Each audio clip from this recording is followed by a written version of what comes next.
অঙ্ক পরীক্ষায় প্রশ্ন কঠিন, ফেলের আশঙ্কায় কান্নায় গড়াগড়ি মাধ্যমিক পরীক্ষার্থীদের।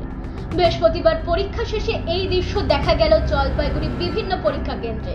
মাধ্যমিকে এবছরের অঙ্কের প্রশ্ন সাংঘাতিক কঠিন হয়েছে বলে দাবি পরীক্ষার্থীদের। পরীক্ষা হল থেকে বেরিয়ে রীতিমতো কান্নায় ভেঙে পড়েন পরীক্ষার্থীরা। এমনই অবস্থা, মাধ্যমিকে ফেল করার ভয় রীতিমতো কাঁদতে থাকেন পড়ুয়ারা। মাধ্যমিকের বৃহস্পতিবার ছিল অঙ্ক পরীক্ষা। জানা যায় জীবনের প্রথম পরীক্ষার ষষ্ঠ দিনে অঙ্ক প্রশ্নপত্র ভীষণ কঠিন হয়েছে।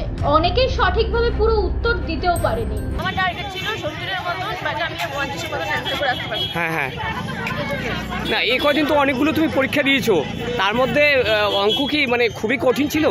খুবই কঠিন না, মিডিয়াম কঠিন করে, যেটা বড় বড় কোশ্চেনগুলো করছিল সেটা কঠিন করছিল, ব্যাপার এটাই।